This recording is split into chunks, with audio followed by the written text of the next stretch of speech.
क्या तुम्हें पता है ओडिन थैनोस से भी ज्यादा खतरनाक था। जैसा कि हमें थॉर रैग्नारोक में पता चला कि ओडिन एक क्वेस्ट पर निकला हुआ था, एक सफर पे निकला हुआ था 9 रेन्स को कॉन्कर करने के। उनका मकसद था 9 रेन को कॉन्कर करना एंड अल्टीमेट रूलर बनना, बट उन्होंने अपना माइंड चेंज किया एंड वो बन गए एक प्रोटेक्टर। और थॉर रैग्नारोक में हमें सिर्फ यही नहीं पता चला बल्कि ये भी पता चला कि उसकी एक सीक्रेट डॉटर थी जिसे उसने नर्क में बंद करके रखा था। बट तुम्हें ये जानकर हैरानी होगी कि थॉर रैग्नारोक में जितना बताया गया उससे भी ज्यादा डार्क था ओडिन का पास्ट।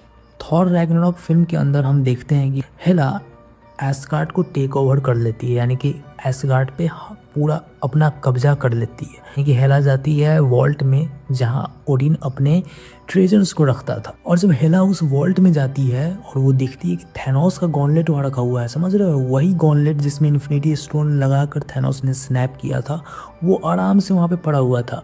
और हेला क्या करती है, ऐसे उसे गिरा देती है और बोलती है इट्स फेक। इसका यही मतलब होता है कि इससे पहले उसने रियल वाले को देखा था डेफिनेटली। अब एक और इंटरेस्टिंग बात सुनो, जब हम लोग इन्फिनिटी स्टोन्स के लोकेशंस को देखते हैं, टेसरेक्ट को देखो, वो स्पेस स्टोन को कंटेन करता है, राइट। और टेसरेक्ट था कहाँ, नॉर्वे में।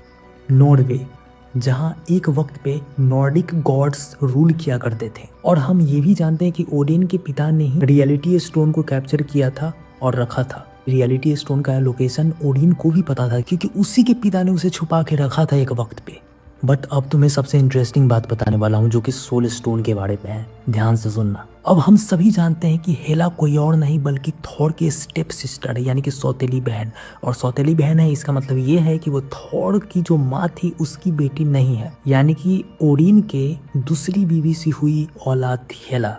और हम ये भी जानते हैं कि सोल स्टोन को आप तब तक नहीं ले सकते हैं जब तक आप अपने किसी प्यार करने वाले को सैक्रिफाइस नहीं कर देते। आप जिससे प्यार करते हैं, आप जब तक उसे सैक्रिफाइस नहीं करेंगे तब तक आपको सोल स्टोन नहीं मिलेगा। तो मुझे लगता है 9 रेन को कॉन्कर करने के लिए ओडिन ने सारी इन्फिनिटी स्टोन को कलेक्ट करने का सोचा होगा। सोल स्टोन को कैप्चर करने के लिए उसे डेफिनेटली हेला की माँ को सैक्रिफाइस करना पड़ा होगा। और मे बी उसे सैक्रिफाइस करने के बाद कुछ टाइम के बाद उसे ये रियलाइज हुआ होगा कि जो भी मैं कर रहा हूँ वो गलत कर रहा हूँ, और इस वजह से उसने अपने आप को चेंज करके प्रोटेक्टर बनाया होगा।